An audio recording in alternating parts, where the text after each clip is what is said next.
Olá, boa tarde. No Sem Censura de hoje, nós vamos falar do Dia Nacional de Combate ao Abuso e Exploração Sexual de Crianças e Adolescentes e também de adoção ilegal de crianças. Além disso, teatro e música. Os nossos convidados são Caio Scott e Júnior Duarte, que são atores. Eles estão no premiado Nome do Espetáculo, em cartaz no Rio de Janeiro.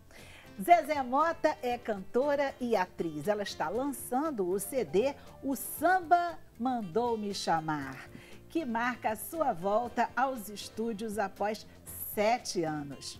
Juliana Dalpiva é jornalista. Ela fez uma série de reportagens investigativas sobre o drama dos brasileiros adotados ilegalmente por pais israelenses na década de 80. E Paula Meri é delegada da Polícia Federal. Ela fala sobre pedofilia no Dia Nacional de Combate ao Abuso e Exploração Sexual de Crianças e Adolescentes. Comigo hoje no programa, a produtora de web, Camila Abreu, que nos explica como é que vocês fazem para participar. Olá, Camila. Oi, Cátia. Boa tarde, pessoal. Boa tarde para você aí de casa. Bom, chegou a hora de vocês participarem do Sem Censura. E para participar, basta você entrar na nossa rede social, pode ser pelo Facebook, Twitter, Instagram, mandar o seu comentário ou pergunta para os nossos convidados, que eu vou receber aqui e repassar para eles. Mas se você não tiver rede social, não tem problema. Participe pelo WhatsApp, pelo número 999035329. Participe aí de casa. Gente, participem muito, porque hoje a gente tem grandes temas no nosso programa e uma grande dama aqui ao meu lado, Zezé Mota. Zezé Mota, o samba mandou te chamar? Pois é. Mandou mesmo, hein? Mandou e eu aceitei o convite. É engraçado que eu estava vendo, é o primeiro CD seu que você reúne só sambas. Só sambas. Numa carreira extensa. É verdade. É que as pessoas me cobravam muito que eles achavam que eu gravei poucos sambas em todos esses trabalhos que eu fiz e que samba se encaixava como mão na luva na minha voz. E isso tudo baseado num grande sucesso que foi Senhora Liberdade, né? Aí, eu, no início da carreira, quando eu estava na Warner, a gravadora queria muito que eu só fizesse samba. Mas eu ficava pensando assim, se eu ficar rotulada de sambista, eu não vou poder gravar Milton Nascimento, não sei mais o que, Djavan, não sei mais o que. Comecei a ver a lista e falei, não. Aí depois, agora que eu já gravei todo mundo... Agora liberou. Eu aceitei o convite do samba e estou muito feliz com esse trabalho. Então, olha só, gente, vamos fazer o seguinte, vamos convidar a Zezé Mota para a gente ouvir, né, esse samba maravilhoso. Como é que você vai abrir o programa da gente? Com o quê? Vou abrir com um samba muito bonito, que é do Doc Santana e Lourenço, e que chama-se Missão, e que eu acho que se encaixa muito bem com o dia de hoje, não é? E com as pessoas que estão comprometidas, todas aqui com a sua missão nesse planeta. É verdade. Vamos lá, vou te acompanhar até o palco. E você tem aqui um companheiro no palco. Verdade, vamos falar pro pessoal, seu maestro, não é isso? Celso o nome Santana. Dele, Celso Santana. Você é diretor hoje da Ordem de Músicos do Brasil, não é isso? Nova diretoria, nova isso, Ordem de Músicos isso. do Brasil. Isso. Fazendo um trabalho maravilhoso, trabalho para que os músicos possam estar sempre conosco, sempre acreditando. Isso, então vamos acreditar? Vamos nessa missão? nessa. Vamos lá.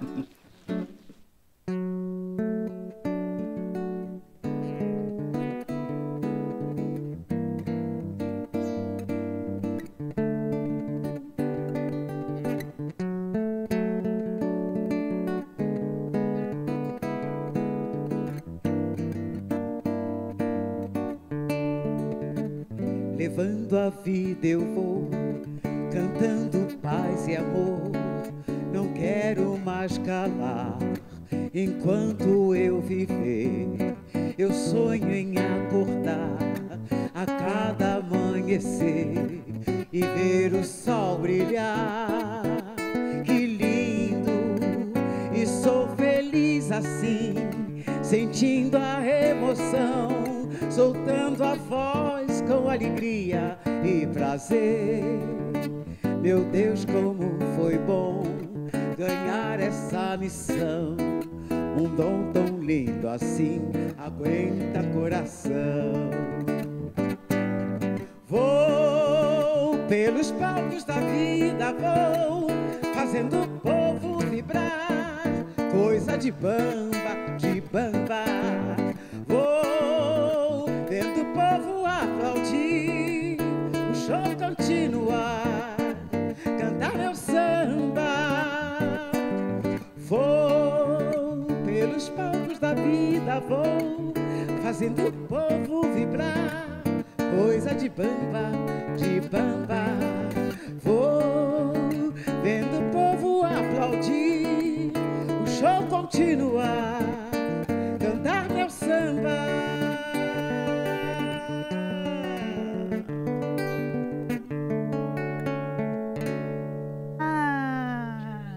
Obrigado. Zezé, volta pra cá.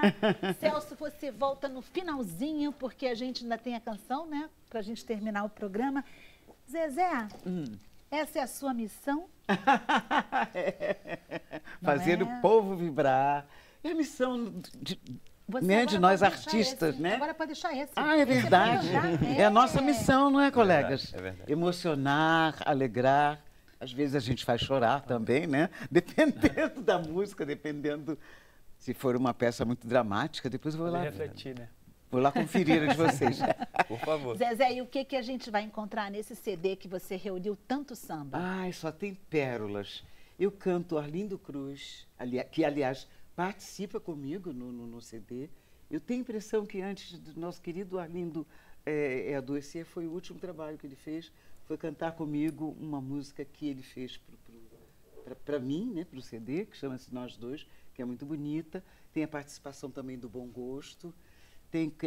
Gravei Erasmo Carlos, que fez uma canção. Regravei uma música de Erasmo, que é dele, do Carlinhos Brown e da Marisa Monte. Olha só que luxo. Nossa, muito luxo. Tem a participação do Fundo de Quintal. E tem tanta gente boa, Serginho Meriti, Marquinhos PQD, Ele Cristiano Moreno. Tá soprando ali para você. Tá soprando para você ali. Ah, o Xande! O Xande canta uma música belíssima comigo. Não sou tão grata, estou tão feliz. Qual é, Zezé, que ele canta com você? E agora me deu branco. O Xande canta comigo. Alma Gêmea, que é belíssima, belíssima. O Celso vai ficar aí o programa todo.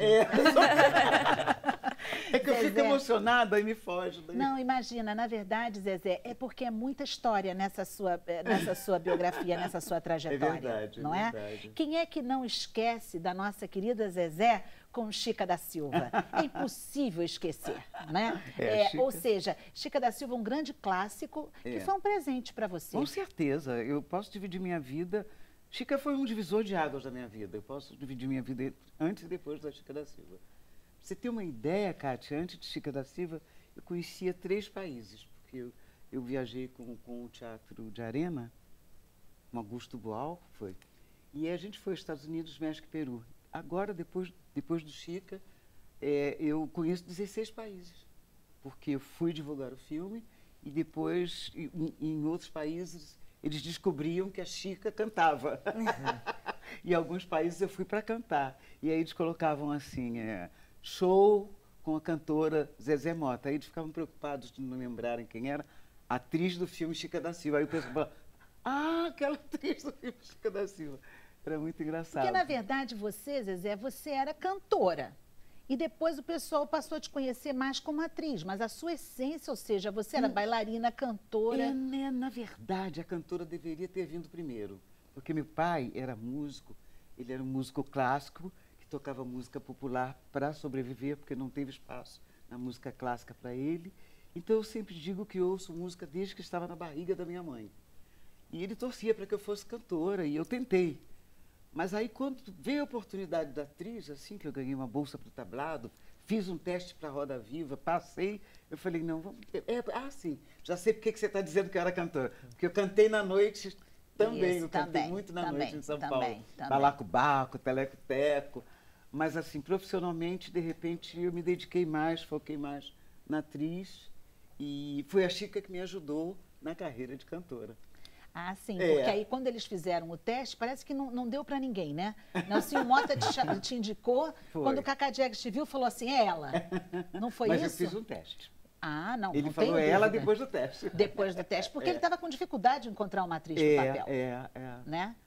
Mas isso aí, enfim, isso aí marcou a sua vida e de lá para cá uma trajetória, inclusive, que inclui ativismo político, não é? Com certeza. Isso também é uma missão? Com certeza. Uma forte missão. Com certeza.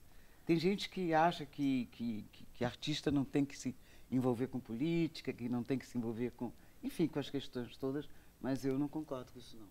Eu acho que a gente que tem espaço na mídia, tem mais é que a gente tem que usar a nossa voz, né? Dar opinião, participar. Né?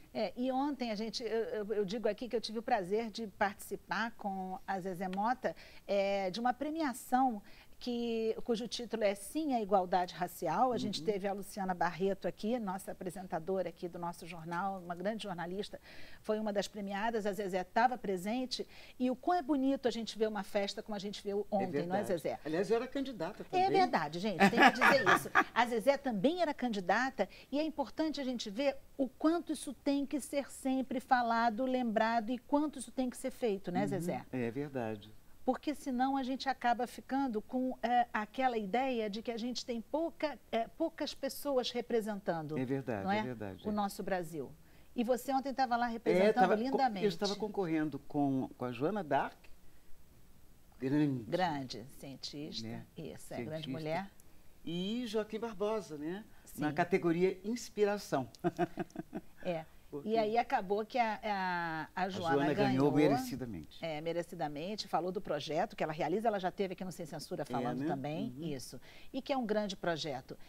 Zezé Mota, o que está faltando para a nossa arte, para o nosso Brasil? Quer responder? Podemos conversar sobre isso. Podemos conversar sobre isso. Para essas novas gerações, a gente, por exemplo, está aqui diante de dois jovens talentosos que hoje também estão aí nessa luta, né? Por isso que eu te pergunto, você com a trajetória que você tem. Sim, porque a gente precisa de amparo, de respeito, por exemplo. Estamos com um problema muito sério. Sim. Nós conquistamos, em 1978, a regulamentação da profissão de tão artista. Recente, né? Tão recente. Pois né? 1978 foi ontem. Nós conseguimos regulamentar só em 1978 de que ser artista é uma profissão. E agora tem uma lei aí 2018. A ser votada em 2018 para que se esquecer essa história. Quer dizer, a gente... Uma luta que Procópio Ferreira, né? Então, tanto batalhou que ele tinha que provar que era artista, né? E ele lutou tanto por isso. Bibi Ferreira está aí, que acompanhou a luta dele. E é tão recente isso já... É verdade. Essa é uma luta, inclusive, de momento, sério. Né? Isso é muito sério, sério, muito sério. Porque muitas famílias, inclusive, por exemplo, tentavam evitar que sua filha fosse atriz, porque a atriz era considerada uma marginal da sociedade, né? Sim. Porque não era uma profissão. Então, você tem filhos que são artistas, que são atores? Tenho uma bailarina de dança afro, tenho uma atriz e a outra, ela fez tablado, mas descobriu que a Luciana fez tablado, mas descobriu que não era praia dela, não. Trabalha com buffet. Trabalha com buffet. Bom, Zezé Mota, a gente convida todo mundo para ouvir o seu CD, não é? Que tem um título super legal. Eu achei maravilhoso. Ela praticamente convida a gente. O samba mandou me chamar, não é isso? Ele está à venda facilmente, não é? As pessoas podem adquirir facilmente. E agora eu vou fazer o seguinte com a Zezé Mota. Vamos convidar o pessoal agora para o break? Vamos chamar eles para continuar com a gente no programa, ok, Zezé? Vamos? Vamos dar esse sorriso bonito lá que você tem? Gente, diante desse sorriso é impossível, né? A gente chama vocês para continuar no programa. Até já.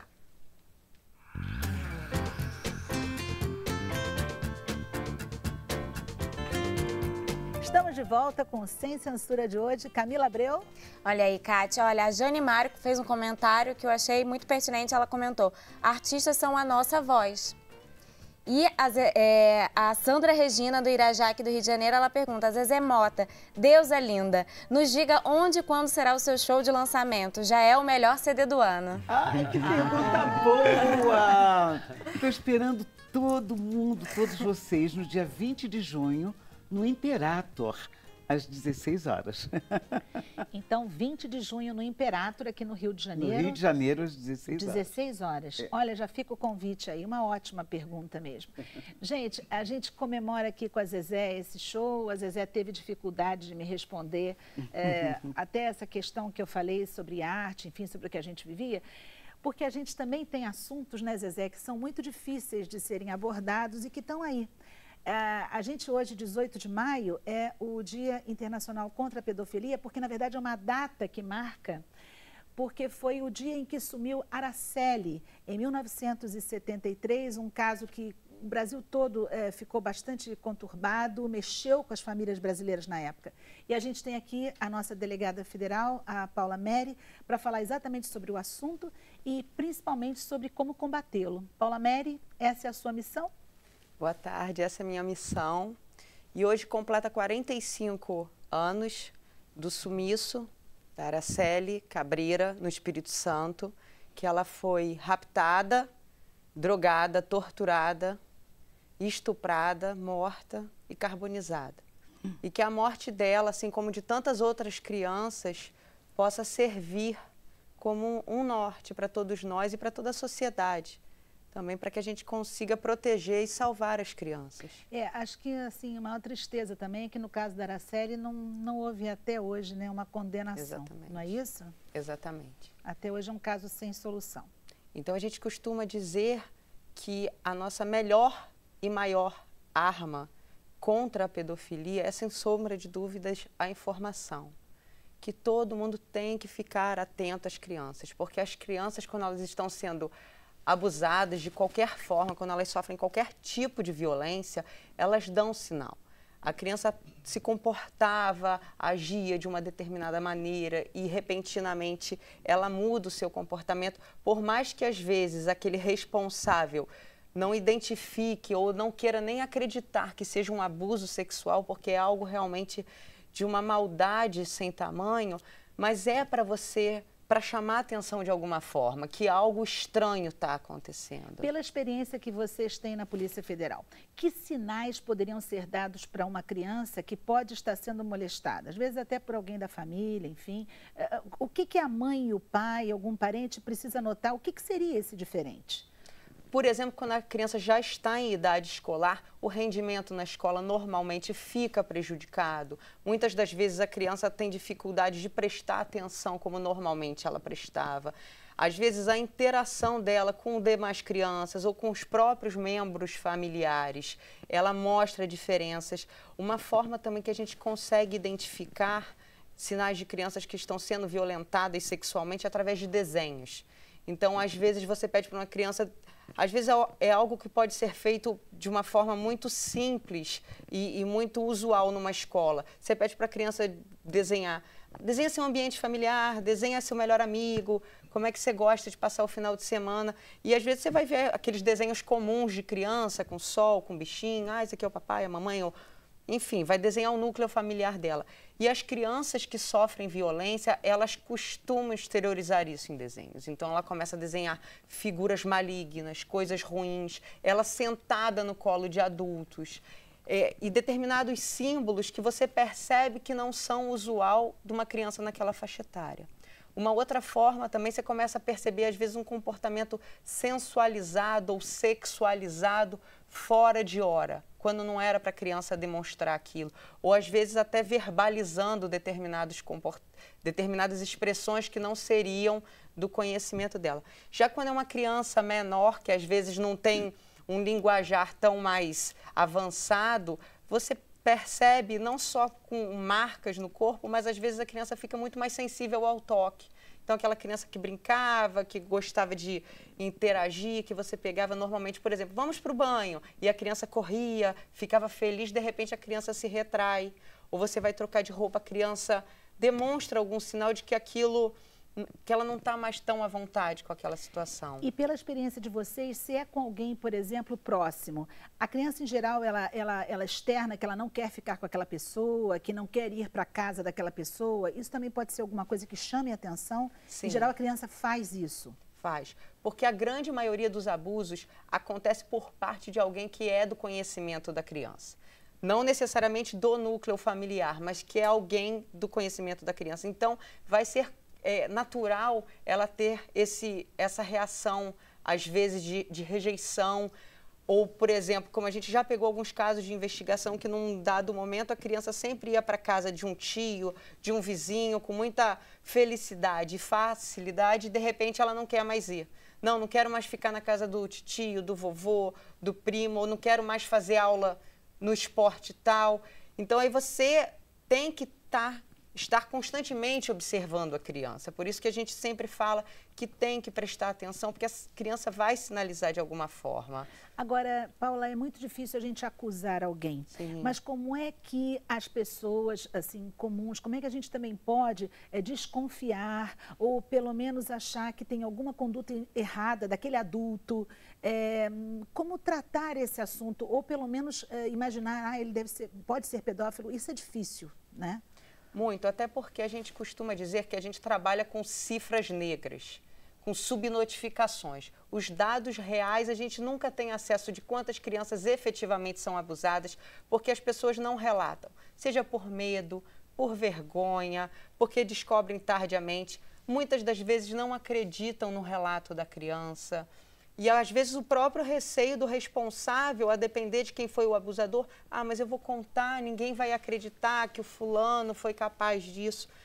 E outra coisa, assim, que dificulta, muitas das vezes, esse perfil, traçar um perfil, como é um abusador, qual é a faixa etária, qual é a classe econômica, o nível social, cultural, a gente não tem esse perfil. Isso, em parte, é bom e é ruim. É bom por quê? Porque fica esse alerta de que pode realmente ser qualquer pessoa. Não é só uma pessoa disfuncional, como às vezes a gente imagina. É uma pessoa que não tem acesso a estudo, que não tem trabalho. Não. Muitas das vezes é um pai de família, bem empregado, uma pessoa bem articulada. Até porque, na grande maioria das vezes, o abusador ele tem facilidades e ele cria situações para que ele possa se aproximar da criança. Ele se torna uma pessoa interessante de alguma forma. Muitas das vezes é mediante ameaça, mas muitas outras ele compra brinquedos, doces, ele vai acessar aquela criança através de alguma vulnerabilidade, algum tipo de carência que essa criança tenha. Então, assim, esse perfil a gente diz que realmente pode ser qualquer pessoa. A única afirmação que a gente pode fazer é que a grande maioria é de homens, muito embora também existam abusadoras mulheres. Então, é a única afirmação que a gente faz nesse sentido de serem homens. Mas a gente tem... Ontem foi deflagrada a Operação Luz na Infância 2, que foi a maior operação de combate ao abuso sexual de crianças e adolescentes no país. Foram cumpridos mais de 500 mandados de busca e apreensão em cerca de 24 estados, mais do Distrito Federal. Foram presas cerca de 251 pessoas presas em flagrante. E, assim, a faixa etária de cerca de 20 anos até idosos. Homens, mulheres, educadores, pessoas da área de saúde, servidores públicos. Então, assim, realmente pode ser qualquer pessoa. Como é que a Polícia Federal chega a essas pessoas? Pode falar? Sim, em parte a gente pode, sim. Nós temos diversos canais, vamos assim dizer, de denúncias que chegam para a Polícia Federal. A Polícia Federal faz constantemente convênios, intercâmbios com polícias de outros países, então a Interpol é um dos canais, mas a gente também recebe informações. Às vezes, pessoas da população vão até a delegacia noticiar pelo Disque Denúncia. A SaferNet, que é um site, também é parceira dos direitos humanos, investiga os crimes de ódio, crimes relacionados à pornografia infantil na internet. Tem o Disque 100, que é voltado especificamente para essa questão dos abusos. Então, assim, são várias as formas que a notícia... E mesmo que a pessoa pense assim, ah, será que eu estou comunicando a polícia correta? Porque muitas das vezes a pessoa tem a dúvida, será que é a atribuição da Polícia Civil? Será que é a atribuição da Polícia Federal? E eu costumo dizer que qualquer forma de comunicação é válida. Você tem até umas camisetas que vocês fizeram para a campanha, né? Você pode até mostrar. Uma delas é desse movimento, Todos contra a Pedofilia, que inclusive teve uma caminhada hoje. Uma caminhada? Em Divinópolis, Minas Gerais. Que essa é uma, e tem a outra que tem um telefone de contato, não é isso? Opa, tem. Essa que é o canal, um dos canais de comunicação, que é o Disque 100. Que a gente Discando para 100, quem atende e são pessoas treinadas, e eles mesmos do serviço disseram que desde que eles passaram a fazer uma escuta mais especializada, mais adequada, porque tem toda uma forma própria de você entrevistar não só uma vítima, porque muitas das vezes é a própria vítima, muitas das vezes é alguém, como você disse, que não tem a certeza, mas desconfia de alguma coisa estranha acontecendo. Então, eles fazem essa triagem para poder analisar para que órgão eles devem encaminhar, muitas das vezes encaminham para mais de um órgão. Outros também que podem ser procurados, conselho tutelar, porque muitas das vezes a gente está em cidades muito pequenas que não tem, então você não pode criar dificuldades, a pessoa está querendo salvar uma criança, está querendo ajudar fazendo a comunicação de um crime, você ainda vai criar obstáculos, olha, não, você tem que ir na Polícia Federal, que fica na capital, então assim, a gente tem que facilitar. Então toda forma de comunicação é válida, que a gente consegue dentro das estruturas, que a gente costuma dizer que a gente trabalha em rede.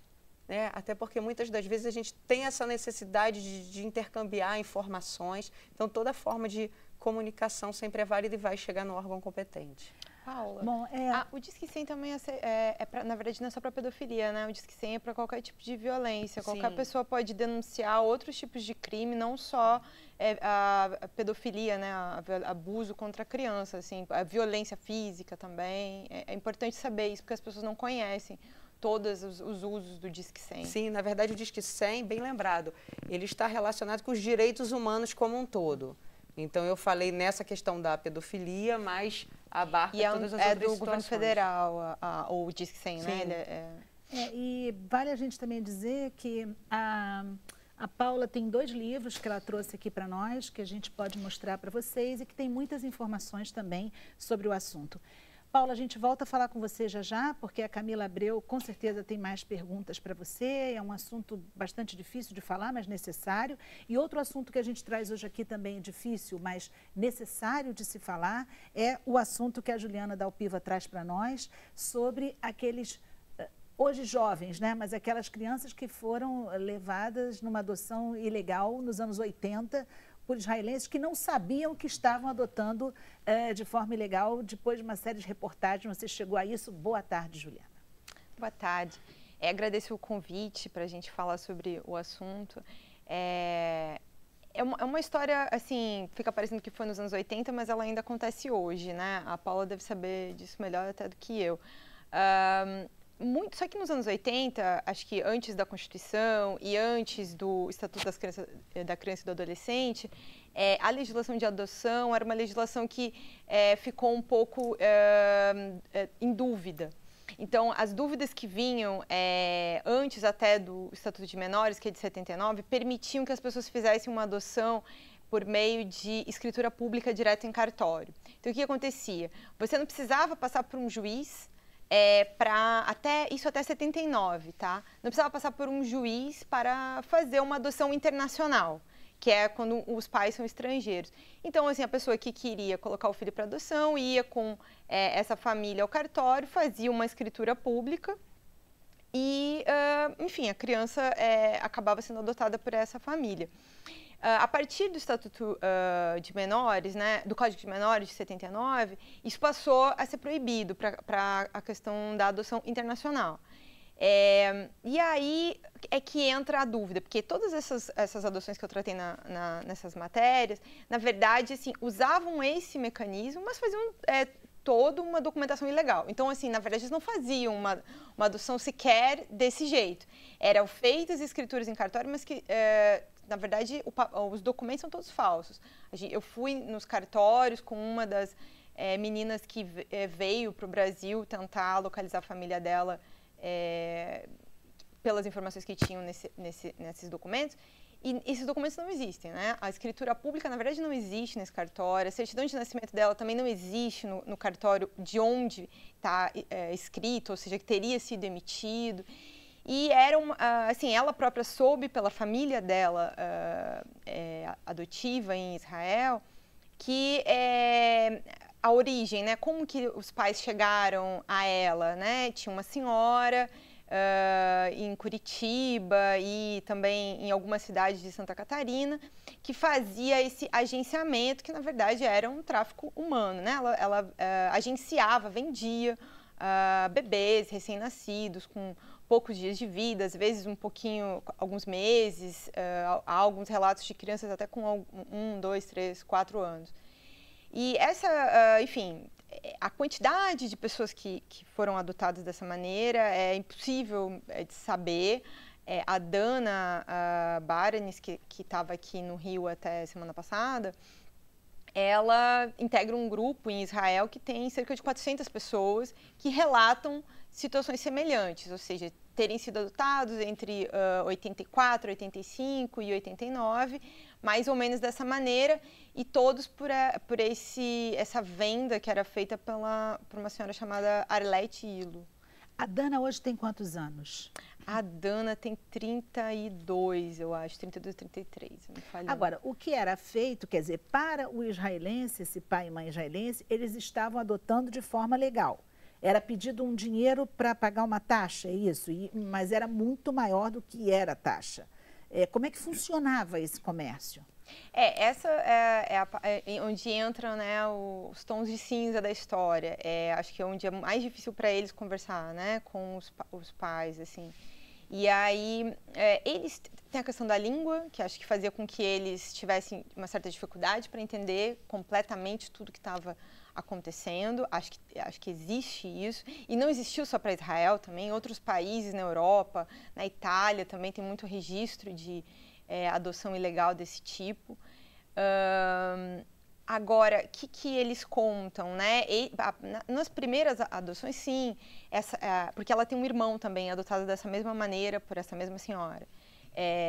E aí, eles contam que tinham achavam que ela era de uma agência de adoção, né? Só que, assim, eles próprios, os filhos, né? A Dana, outras pessoas que também eu contei a história na matéria, sabem que todo mundo sentia que tinha alguma coisa errada nessa história, porque em 88 tem um caso que é bastante famoso de uma menina em Curitiba, que chama Bruna, que foi localizada. Ela foi sequestrada dentro de casa, foi vendida por essa mesma quadrilha e por enfim, uma série de coincidências de um trabalho da Polícia Federal com uma televisão inglesa, que proporcionou que essa família, que era muito pobre lá em Curitiba, fosse para a Tel Aviv tentar encontrar a filha. Foi localizada essa menina e, enfim, foram feitos exames e tudo se comprovou que ela realmente era filha biológica desse casal brasileiro. E essa menina voltou. Esse caso foi muito noticiado no Brasil. E em Israel, sobretudo, isso foi uma questão, naquela época ainda até hoje, se fala muito sobre a história dessa menina. Então, quando aconteceu isso era meio que um auge desse tipo de adoção. Todos os pais ficaram sabendo, isso foi muito debatido nos anos 80, até o começo dos anos 90. Agora, você fala de Curitiba, isso aconteceu mais no Sul? Rio Grande do Sul, Santa Catarina, Paraná? Os casos que eu tratei na minha matéria englobavam Paraná e Santa Catarina. Essa quadrilha não se restringia a atuar só lá. Há relatos de terem vendido crianças em outros estados do Brasil também. Mas, assim, havia uma peculiaridade do trabalho dessa senhora, Arlete Ilo, que ela tinha sido funcionária, curadora de menores no Tribunal de Justiça do Paraná. Foi assim que ela começou a atuar. E aí depois ela criou uma rede de atuação entre Curitiba, Joinville, Florianópolis e algumas cidades do litoral de Santa Catarina. Mas só que ela não é a única, existiam outras quadrilhas, né? A própria Polícia Federal trabalhou na época, eu conversei com um promotor de Santa Catarina que ficou sabendo que estava ocorrendo muitas adoções em cartório, assim, já mesmo sendo ilegal, e foi ele que deflagrou essa denúncia para a Polícia Federal apurar, e aí se constatou a existência de pelo menos 4 quadrilhas atuando, vendendo, assim, 100 crianças por ano, uma coisa. Então, os números são absurdos mesmo. E acho que faltou, ao longo desse tempo, assim, porque à medida que eu fui entrando em contato com essas pessoas, foram aparecendo cada vez mais pessoas, né? Teve um caso foi o primeiro rapaz que fez essa jornada de vir para o Brasil tentar encontrar a família, que o nome dele é Lior Vilk.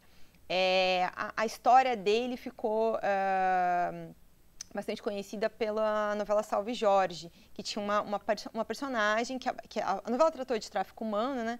E um dos tipos era exatamente isso, a venda de criança.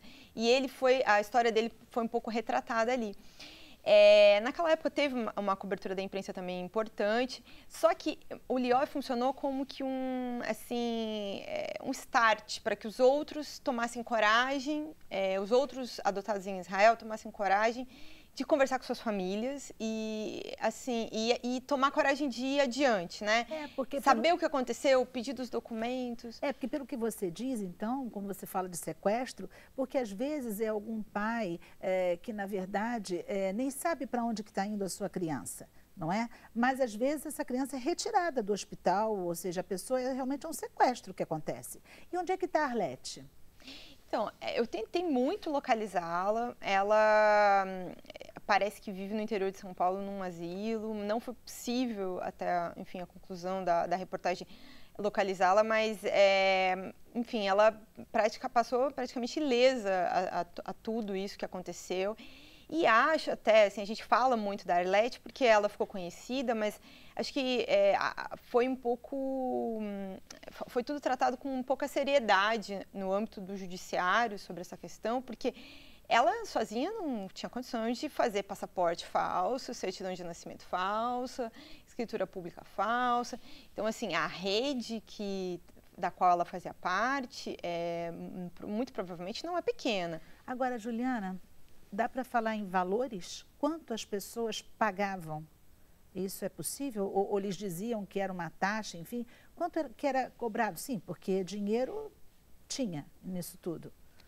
O que a Dana contou é que a família dela contou a ela que eles pagaram cerca de pouco mais de 25 mil dólares, dizendo um pouco que era... Porque ela levou a bebê até lá, né? Ela levou a Dana bebê até Israel. Os pais dela nunca vieram ao Brasil.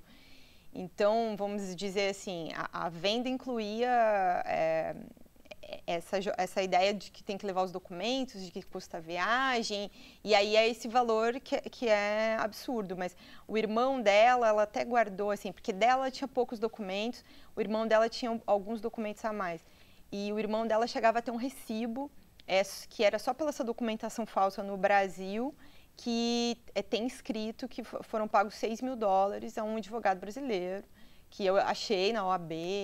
Enfim, agora a pessoa está muito idosa, tem Alzheimer e tal, e aí, enfim, é uma situação que você quer saber mais detalhes, né?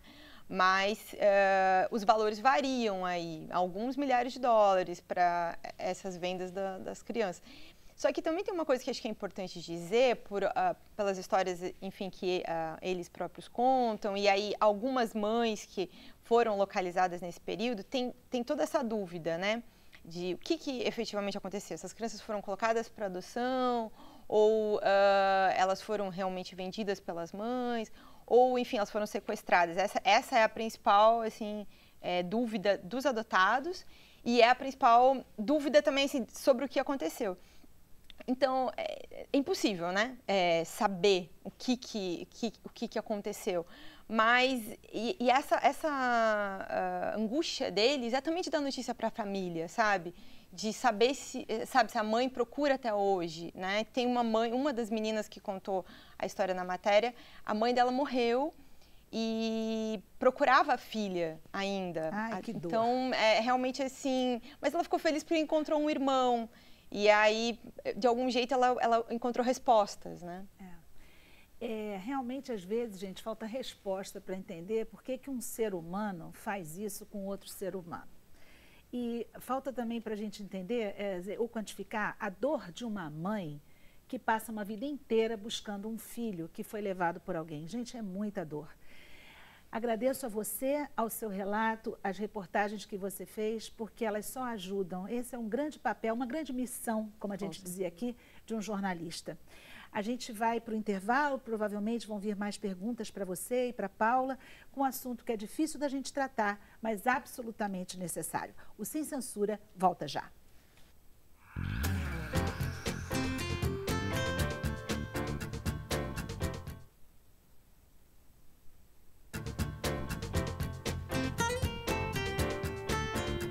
Estamos de volta com o Sem Censura de hoje. Camila Abreu.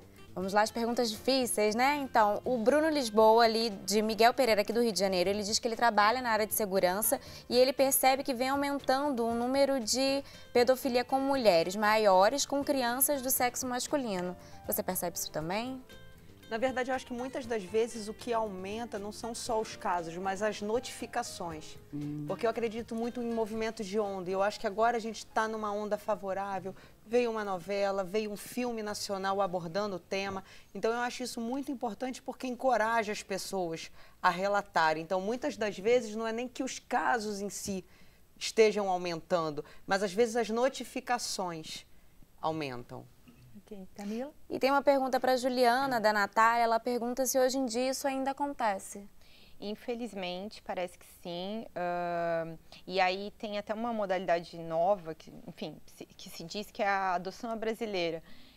Na verdade, a pessoa vai e registra direto, a primeira certidão de nascimento, vai ao cartório e registra como se fosse dela um filho que ela está, na verdade, adotando. E aí isso é tão ruim quanto tudo isso que aconteceu nos anos 80, que você apaga qualquer registro dessa família biológica. Para a pessoa que, enfim, depois queira saber as suas origens e tudo, se a família admitir, ela vai se tornar uma situação completamente impossível dela rastrear, a menos que a família forneça as informações. Mas é ainda muito difícil de saber, né? As pessoas não admitem que fazem crime, então, e há uma burocracia que é considerável para fazer adoção internacional. Caíram muito os números, assim, de alguns milhares para menos de 100 adoções por ano. É um tema que, na verdade, a gente gostaria que não estivesse acontecendo, mas está. Agora, gente, ainda bem que a vida é feita de equilíbrios, não é, Zezé? Não é isso? A gente tem histórias que são difíceis, que acontecem, e a gente tem gente que trabalha exatamente nesse equilíbrio, ou seja, a gente tem hoje aqui dois jovens, né?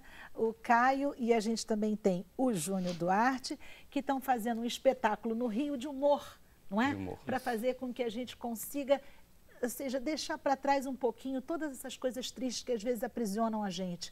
O nome do espetáculo? O nome do espetáculo é nome do espetáculo. Isso. Essa é a nossa piada, né? Nossa carta de apresentação. Isso. Ou seja, vocês, na verdade, estão fazendo um espetáculo que tem na Broadway. Sim. Não é? Só que vocês criaram esse nome, que não é nome, né? Nome do espetáculo. O título original é Title of Show.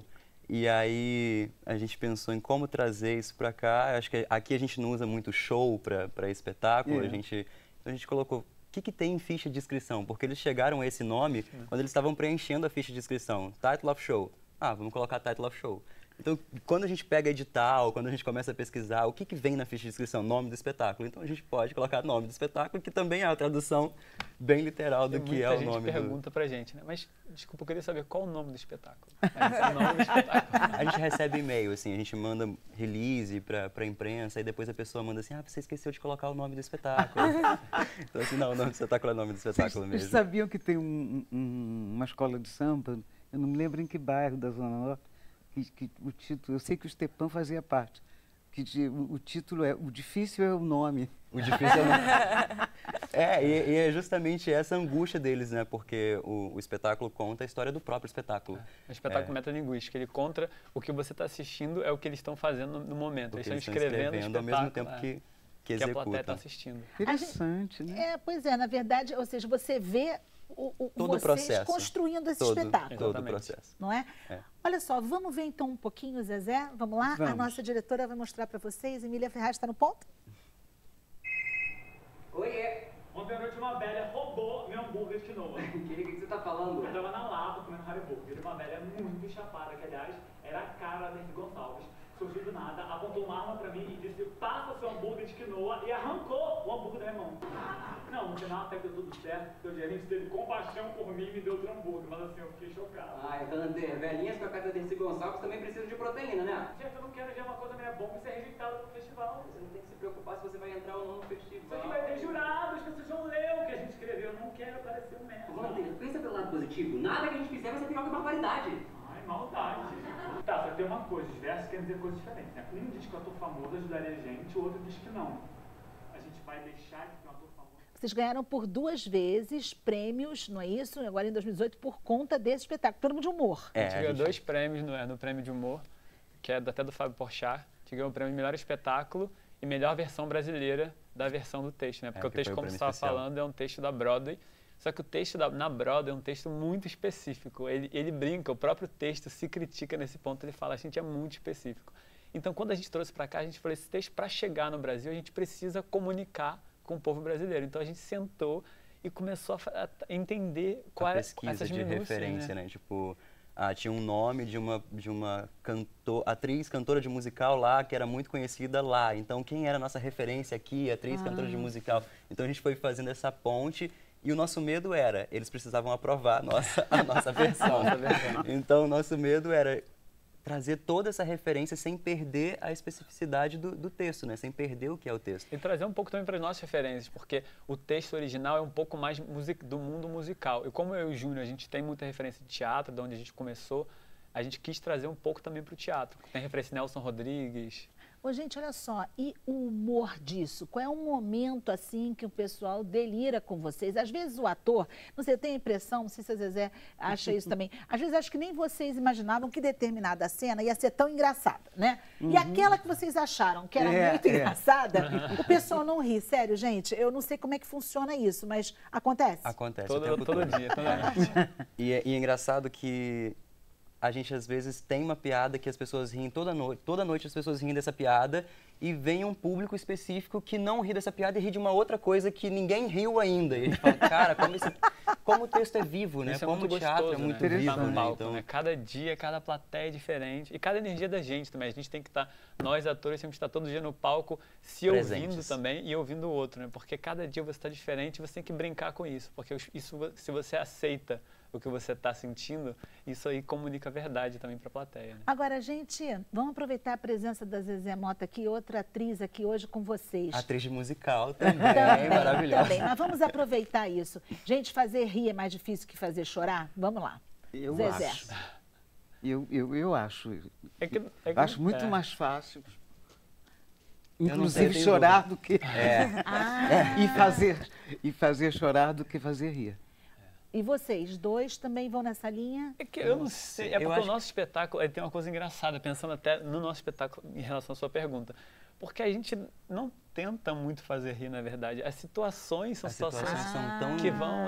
Eu até acho que quando a gente está no palco, a gente não tem que tentar fazer rir, a gente tem que tentar viver contar aquela situação. Viver aquilo, mas se as pessoas não... Se não houver o riso, deve ser uma frustração do tamanho do mundo. Com certeza. Tem que ter. Com certeza. E que situações, hein? Vocês podiam contar só um tiquinho, né, gente? Vocês estão curiosos? Porque eu tô. Eu tô doida pra ver já. Eu também, eu já tô aqui.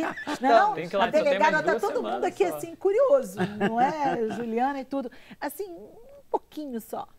O que eu acho que assim, é legal a gente contar desse texto, porque como a gente está falando de missão, a gente, quando fala de missão, a gente está abordando até o tema que as meninas trouxeram, a gente lida com sonho também, né? E eu acho que esse espetáculo, como ele é o processo de construção desses artistas, são 2 caras que estavam no fundo do poço, vivendo a vida paralela, que muitas vezes o ator está vivendo ali a vida burocrática e fazendo teatro no final de semana, e eles resolvem escrever esse espetáculo e a gente mostra como é importante a gente acreditar no que a gente quer, acreditar que a gente pode alcançar os nossos objetivos. Não só acreditar, como correr atrás. E correr atrás, né? Esse espetáculo ele traz muito dessas situações do processo do artista em cena. Eu acho que esses percalços são muito engraçados que acontecem com a vida deles, né? Deles enfrentarem e essas situações de altos e baixos, né, que eles vivem. Então, assim, eles num processo de criação e de repente vem uma briga entre eles, que é muito comum acontecendo, de as ideias não baterem. Porque eles querem colocar uma atriz famosa no lugar. Para vender o espetáculo. Então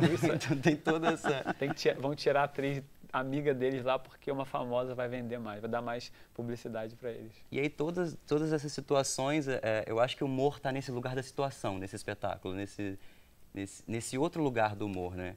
E para a gente ganhar o prêmio foi muito gratificante, porque a gente estava no meio de artistas e comediantes incríveis e a gente já feliz por ter sido indicado, a gente estava lá e quando veio o resultado foi muito legal. Nossa, assim, aí o humor melhorou totalmente. Aí foi total.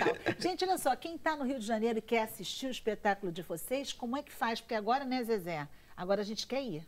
Não é verdade? Com certeza. Como é que faz? Terças e quartas, no Teatro Eva Herz, fica dentro da Livraria Cultura, do ladinho aqui do metrô da Cinelândia. E os ingressos pode comprar na bilheteria ou no site da Ingresso Rápido. Ok. Vai para São Paulo também? A gente quer. A gente quer muito. Depois desse prêmio, não tem dúvida. Depois desse prêmio tem que ir. Meninos, olha, muito obrigada pelo humor de vocês, pela qualidade, pelo texto, enfim, e pelo que vocês são, porque é com determinação que a gente consegue. Esse programa de hoje foi de missão, não foi? Então vamos voltar para a sua missão, que é cantar. Não é isso? Vamos lá? Vamos lá? Vamos para o palco que a gente vai encerrar. Você me perguntou dos meus filhos se tem alguém que lida com arte. Eu não falei no meu filhão, o Robson, que trabalha com cultura no Retiro dos Artistas. Nossa, que lugar bonito para trabalhar. No Departamento Cultural do Retiro. Tem um teatrão lá maravilhoso. Zezé, beijo, vamos lá pro palco? Quero mandar também um beijo, aquela coisa bem cafã. Beijo, minha mãe. Beijo pra minha mãezinha que tá me assistindo. Beijo, maninho. Zezé, vamos cantar, mãe, pai, todo mundo. Olha aqui. Aqui, querido, o microfone. Vamos lá. Gente, obrigada a todos vocês pela presença, pela missão que a gente teve hoje aqui de trazer problemas e também soluções para muitas questões. Zezé Mota, com você. Então, vamos de Senhora Liberdade, de Wilson Moreira e Ney Lopes. Ai, para que fiquemos livres dessas coisas tão delicadas que tratamos aqui no programa, não é? Com exceção da comédia. Abre as asas sobre mim, Senhora Liberdade, eu fui condenado sem merecimento por um sentimento, por uma paixão, violenta emoção, pois amar foi meu delito, mas foi um sonho tão bonito. Hoje estou no fim, Senhora Liberdade, abre as asas sobre mim.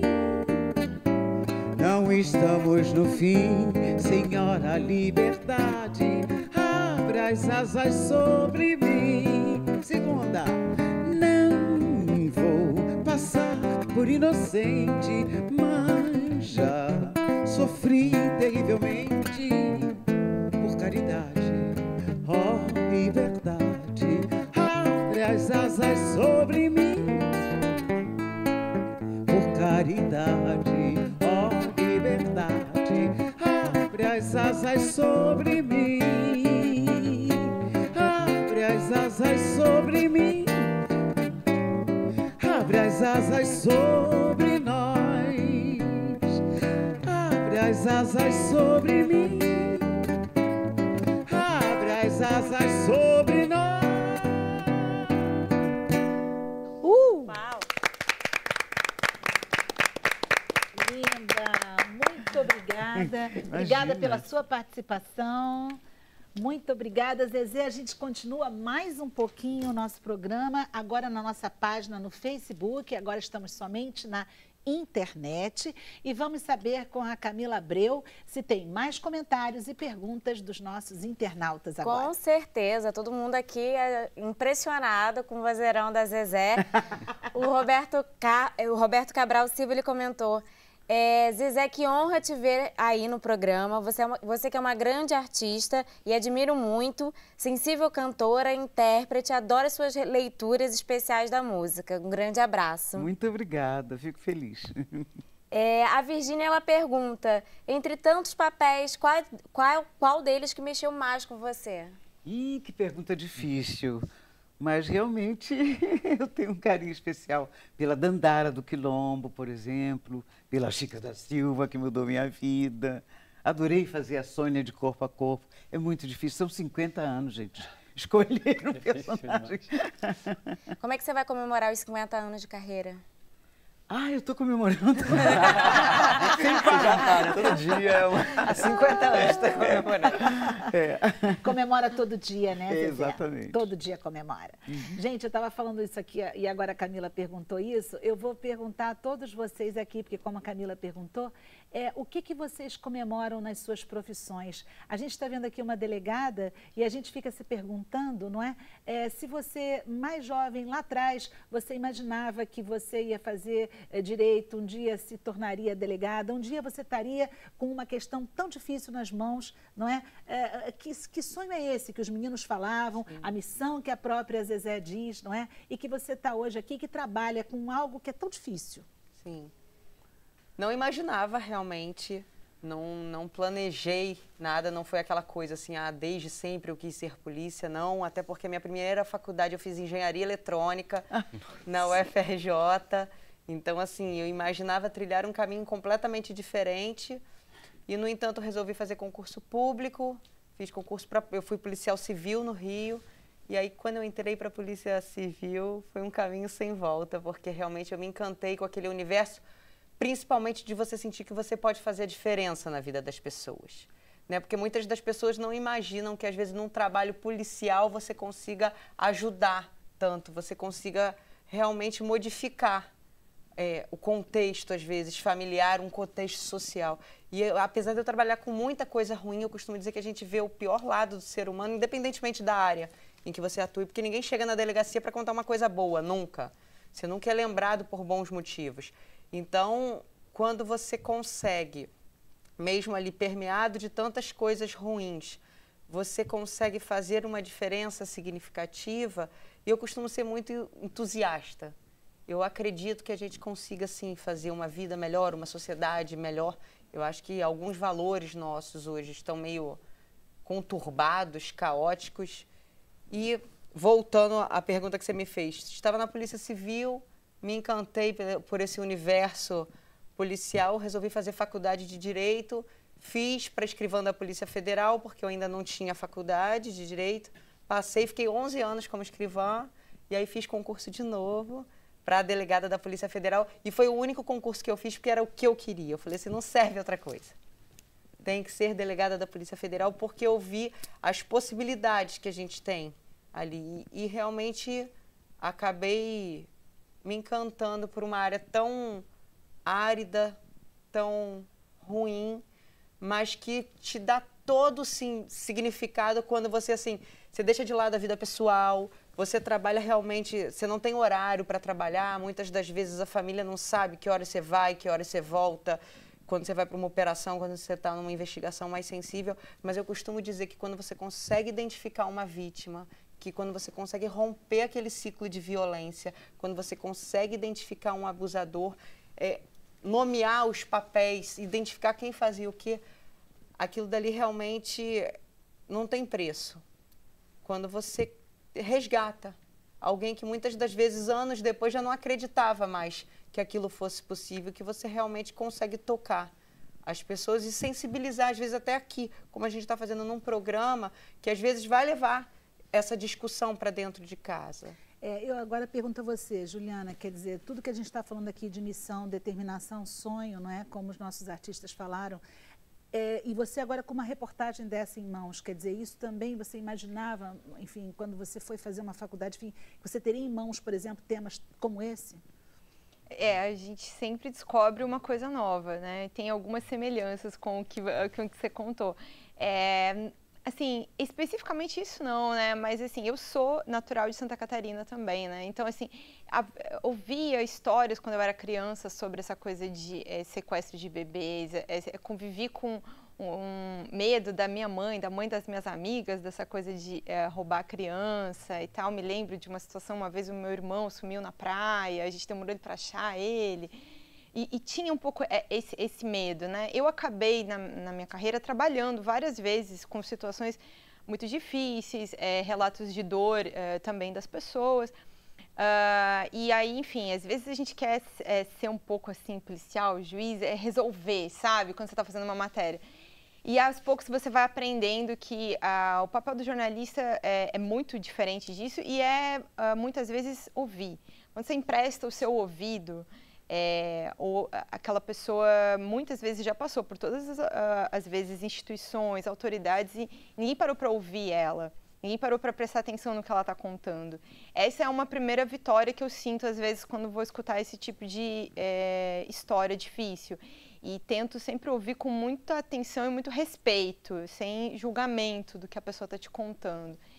E aí, às vezes, a gente consegue ajudar ela a resolver. Assim, eu, com a Dana, criei um laço muito forte, assim, porque mais do que ouvir a história dela, também convivi com ela vários dias. Então, convivi com os dias em que ela estava super empolgada, achando que alguma coisa ia acontecer. E aí, assim, também fazendo um trabalho de investigação, tentando ajudar ela a encontrar esses pedaços da história dela.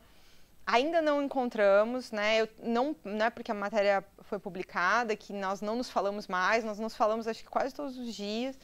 E ainda estamos aí tentando alguma coisa, algum pedaço que permita ela encontrar a família dela. Assim, esse é o grande sonho dela e também vai ser a minha grande vitória, se a gente conseguir. Talvez demore muito tempo, não sei quanto tempo vai demorar. Enquanto eu puder, eu vou continuar acompanhando a história dela. Eu tento fazer isso com as minhas matérias. Essa é a minha missão, de algum jeito.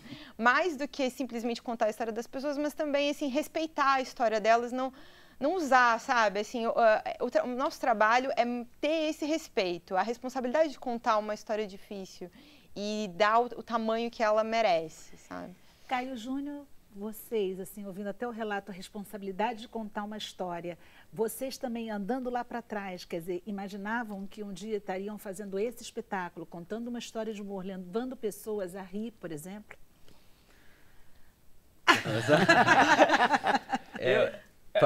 O teatro chegou para mim, eu não sei nem como, porque a minha família não é de teatro, não tem ninguém de teatro na minha família. Só que desde criança eu fazia teatro na casa da minha avó, brincava de fazer teatro. Não sei porquê, mas sempre foi aquela coisa do hobby, né? A família sempre leva do hobby. Até que com 15 anos eu decidi fazer o tablado, comecei no tablado e daí comecei a me apaixonar por isso e tô aqui até hoje, mas eu não sei se eu achava que eu realmente iria estar fazendo isso, não.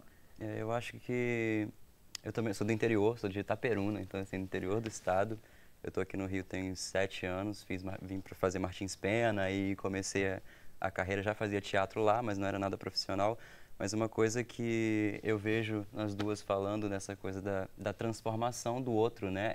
Essa importância e a função delas enquanto representantes de uma possibilidade de mudança. E é muito bonito ver o brilho no olhar de vocês enquanto vocês falam sobre a missão de vocês. Eu acho que a gente, como artista, também, assim, é muito gratificante quando a gente sai do espetáculo e eu recebo uma mensagem por inbox ou direct e a pessoa fala: cara, cheguei em casa hoje, depois de assistir o espetáculo de vocês, eu voltei a escrever. Ou de um médico que manda mensagem, que não é nem artista, a gente está contando a história de artistas que correm atrás dos próprios sonhos, dos próprios objetivos, mas que poderia ser o objetivo de qualquer outro profissional. Exato. E receber de um médico, como mandou para o Caio, falando... Eu lembrei, assistindo o espetáculo, eu lembrei muito da minha infância e das escolhas que eu fiz para chegar onde eu estou hoje. Então, assim... Eu acho que é muito gratificante quando a gente vê que a gente dá voz e há uma coisa muito maior, sabe? Eu acho que essa relação afetiva que a gente consegue criar com o espectador e a possibilidade de mudança a partir do que a gente coloca ali em 90 minutos, acho que o Rio de Janeiro está precisando disso, né? O Brasil está precisando disso, né? Zezé Mota, a menina Zezé Mota, já que a gente voltou no tempo de todo mundo, imaginava a Zezé Mota que se tornou? De jeito e maneira, eu achava que era um sonho inatingível. Ah, por que, Zezé? Mas agora que as coisas aconteceram e deram certo, todos os dias eu agradeço a Deus por esse dom, agradeço por essa missão.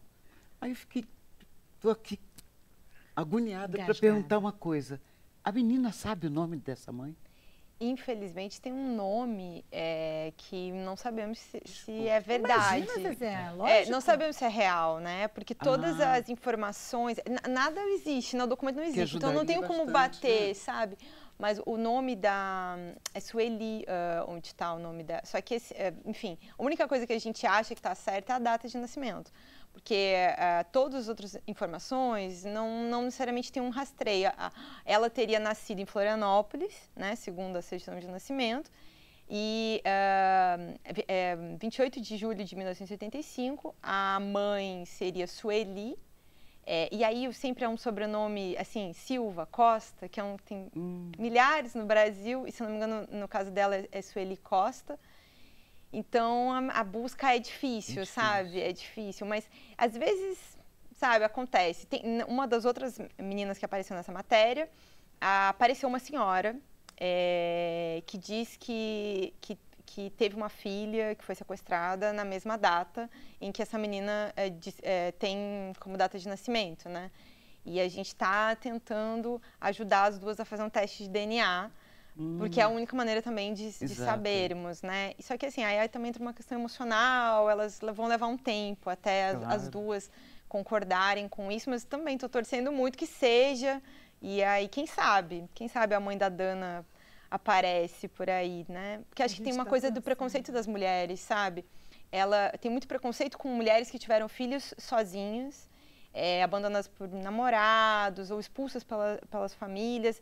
Às vezes elas colocaram o filho para adoção e aí elas são julgadas por isso, né? E fica uma situação difícil para elas terem coragem de admitir que às vezes colocaram o filho para adoção. E é isso que atrapalha um pouco essas mães nessa história. Mas quem sabe, né? Tomara que ela ainda esteja viva também, tem tempo, né? Bom, gente, a gente está no finalzinho, vou pedir a Camila Abreu, tem algum comentário, uma última pergunta, enfim, para a gente encerrar? A Antônia, ela pede para falar um pouquinho sobre pedofilia na internet. Ah, sim. Nossa, esse é um tema que realmente traz muitas questões, né? Porque a internet, os pais têm que estar sempre monitorando o conteúdo que as crianças acessam. Não é deixar de a criança usar um aplicativo, um celular. A gente tem hoje em dia filtros que fazem essa análise, essa restrição de determinados conteúdos, mas eu costumo dizer que sempre a melhor estratégia, vamos assim dizer, é você estar sempre monitorando, acompanhando o que seu filho está fazendo na internet, dar sempre as orientações de acordo com a idade, porque a gente sabe, por exemplo, hoje em dia, uma prática muito comum acontecer aliciamento através de jogos que depois partem, por exemplo, para uma troca de WhatsApp, etc., e ali acontecem algumas formas de violência sexual, ou então criação de falsos perfis na internet. Assim, acontece toda hora. Então, assim, a criança tem que ter conhecimento de que a internet é algo extremamente útil, sim, deve ser usada, sim, mas que crimes acontecem ali. E se tiver alguma suspeita também, denuncia pelo Disque 100? Pode ser pelo Disque 100, pode ser pelo canal da SaferNet, pode procurar uma delegacia de polícia, ou Polícia Civil, ou Polícia Federal, pelo site também. Todos esses canais vão acabar conduzindo da forma que tem que ser. E é bom a gente deixar registrado, porque muito embora muitas pessoas acreditem que aconteceu na internet, a internet é terra sem lei. Os crimes praticados pela internet, por mais que sejam através até da Deep Web, que é uma internet assim utilizada muitas das vezes para práticas ilícitas variadas, deixa vestígios digitais. Então, a gente consegue, através de técnicas específicas de investigação, ferramentas apropriadas que a gente está sempre se aprimorando, a gente consegue, sim, chegar até a autoria. Ok. Gente, olha só, eu quero agradecer a todos vocês pela forma respeitosa com que lidaram com os assuntos, muitas vezes difíceis, outros de forma necessária, como eu dizia, porque a gente precisa de equilíbrio, não é? De um lado e do outro. Queria agradecer a Zezé Mota, que hoje abriu o programa praticamente com algo que a gente permeou esse programa, não foi? Nós costuramos... Verdade. Foi uma coisa mágica, né? Nós costuramos esse programa de hoje com a palavra missão, que foi a primeira música cantada hoje pela Zezé. Gente, a nossa missão aqui talvez seja fazer com que vocês também tenham gostado, compreendido, ouvido e que a gente possa amanhã estar com vocês mais uma vez às 5h30 da tarde aqui na televisão e depois um pouquinho na internet. Obrigada a todos vocês pela tarde de hoje. Camila Abreu, obrigada pela parceria. A gente volta amanhã. Obrigada.